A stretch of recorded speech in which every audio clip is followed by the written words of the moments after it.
todas as informações que nós temos acompanhado junto à equipe médica do Palácio do Planalto, doutora Ana, com o doutor Calil, é de uma evolução extremamente positiva do presidente. O presidente está evoluindo muito bem do ponto de vista clínico, cada momento melhor, o resultado dos exames cada vez melhor, está muito bem. A decisão de não realizar a viagem foi a decisão por orientação da equipe médica, doutora Ana e doutor Calil, primeiro para que ele possa se restabelecer melhor, ter mais tranquilidade, mais tempo de repouso para restabelecer ainda mais essa evolução clínica, e também porque, como foi identificado ontem, que ele está com a gripe também pelo vírus influenza A, é uma própria orientação dos médicos e do próprio decisão também do presidente de não fazer a viagem, porque ia estar dentro do avião, podia transmitir isso para outras pessoas que estariam dentro do avião, também para a comitiva. Mais uma vez o presidente mostrando uma profunda responsabilidade, não só com a saúde dele, mas com a saúde dos outros. Então, vamos conversar um pouco sobre isso. Eu sou ministro e sou médico, né? Eu vou reforçar a defesa de que ele possa ficar um maior tempo de repouso, possa participar das reuniões ou fazer reuniões aqui mesmo, né? Nesses próximos dias. O que existe é que quando o Supremo Tribunal Federal decidiu extinguir as chamadas medidas de relator, também conhecidas como orçamento secreto, esse recurso foi dividido na comissão do orçamento, uma parte, metade praticamente, vamos arredondar, para emendas individuais e emendas de comissão, entre a Câmara e o Senado. Então esse recurso é absolutamente transparente e igualitário. Não tem deputado que vai receber mais ou menos, senador que vai receber mais ou menos. Todo mundo vai receber igual, situação e oposição.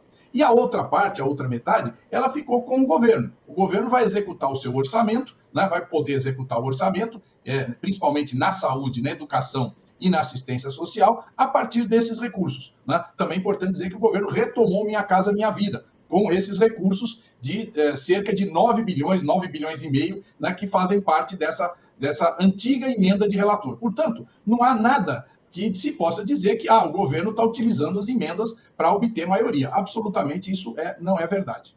Mas tem duas coisas que são fato. A emenda de comissão, realmente, de 400 milhões, passou para quase 8 bi, para 7,6 bi.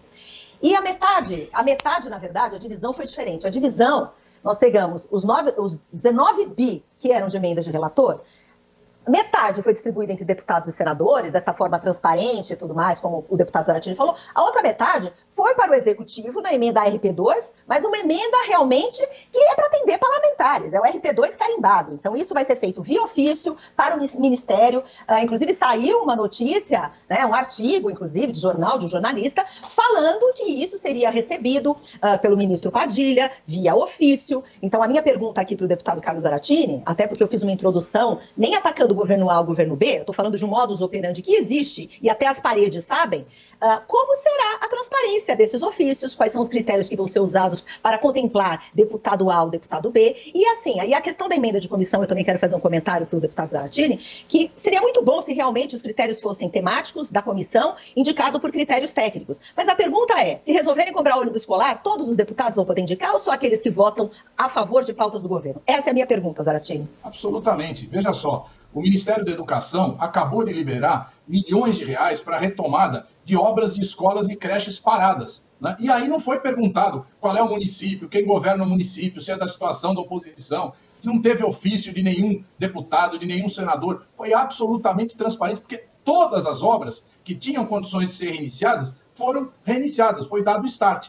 O Minha Casa Minha Vida, da mesma forma. Então, não existe absolutamente nenhuma preferência para a situação em detrimento da oposição. Quanto às comissões, a deputada conhece. Aliás, ela participou da comissão, de várias comissões já, onde se discutiram emendas de comissão, tanto as comissões de bancada estadual, como as comissões de bancada de temáticas. Né? E nessas comissões existe absoluta transparência. É discutido entre os deputados, de todos os campos. Aliás, quero lembrar, a bancada de oposição aqui na Câmara é muito forte, no Senado também é muito forte, muito numerosa. Então não há possibilidade do governo querer passar a perna em ninguém com essas emendas de bancada. Simplesmente não há possibilidade, porque evidentemente essa maioria ou essa quantidade bastante forte, bastante numerosa de deputados de oposição vai reagir, vai acabar reagindo e vai travar o trabalho congressual. Portanto, não há como o governo ter esse tipo de prática.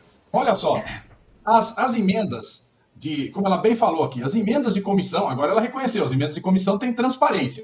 As emendas individuais também têm transparência. Tem um debate na comissão, todo mundo registrado quem está propondo o quê, certo? Em relação ao recurso que ficou com o governo, né, na chamada RP2, esse código que diz que quem vai designar onde vai ser gasto o dinheiro é o executivo, isso está sendo gasto em medidas de retomada de obras e de programas. Esses ofícios, eu acho bom que a deputada prove ou mostre na tribuna, em outro momento, que existem esses ofícios, que esses ofícios estão direcionando as emendas. Porque, evidentemente, nós vamos trabalhar com total transparência, nós fomos contra as emendas de relator, as emendas do orçamento secreto, nós não vamos voltar a essa prática. Agora, nós vamos governar o país. O país está precisando de recursos, existem inúmeros programas parados e nós vamos colocar esse recurso para atender a população. Parado não vai ficar, né? A oposição pode querer parar o governo, mas nós temos a obrigação de fazer com que a máquina flua. Então, vai ser anunciado agora, na semana que vem, recursos para as universidades, para os institutos federais, não apenas de custeio, mas para investimento também. Está sendo anunciado, foi anunciado ontem o Mais Médicos, a contratação de milhares de médicos. Né? Nós estamos fazendo um trabalho de que a gente... são 140 mil moradias que estão sendo colocadas em obra novamente, estavam paradas. Então, tudo isso é recurso que o governo está destinando. E como eu disse aqui, ele não pergunta, essa cidade aqui é governada pelo PL, pelo PT ou pelo Novo? Não, é uma cidade, toda cidade vive nessa cidade brasileiros e brasileiras, e por isso o governo vai atender. Aliás, outro dia, o prefeito de Manaus, que não apoiou o Lula, disse claramente, eu nunca vi um governo que é tão republicano como o do presidente Lula. Então não é testemunho do PT, é dos outros partidos que sabem muito bem que a gente administra para o povo brasileiro, e é isso que nós vamos continuar fazendo. E quando tiver esses ofícios, deputado, apresenta, né? Vai na tribuna, denuncia, quando a senhora tiver alguma coisa em mão. Eu não sei se o telespectador está entendendo esse debate, mas o que eu quero dizer é o seguinte, RP2 é recursos que são designados pelo governo, pelo executivo. O que aconteceu, a deputada tem razão, ela falou, quem alocou esse dinheiro foi o relator do orçamento. Como é que ele alocou? É tanto para atenção primária à saúde, tanto para hospitais, tanto para educação infantil, tanto para a universidade. Ele dividiu onde iriam esses recursos no orçamento. Mas para qual cidade vai, para qual universidade ou escola vai, quem decide é o executivo. Não é o deputado nenhum que vai decidir isso, é o executivo que vai ver onde tem necessidade. E as necessidades que nós estamos vendo agora é retomar tudo que estava parado, tudo que tinha coisa de 6 anos parada. Então agora o governo tem que tomar uma atitude, o governo está tomando. Então agora querer criticar isso, me parece, e misturar isso com orçamento secreto, é confundir o povo, é querer reforçar. Inclusive, Luciano, esse PT usa orçamento secreto, não é verdade, não existe mais orçamento secreto. Não existe mais. Vamos acabar com isso. O que existe agora é que, o que é verdade, aumentou o orçamento que é designado pelos deputados e senadores. Isso aumentou. Aumentou a partir da decisão do Supremo e da Comissão de Orçamento, na qual a nossa deputada também fez parte, né? E foi uma decisão da Comissão de Orçamento. Mas essas emendas são transparentes.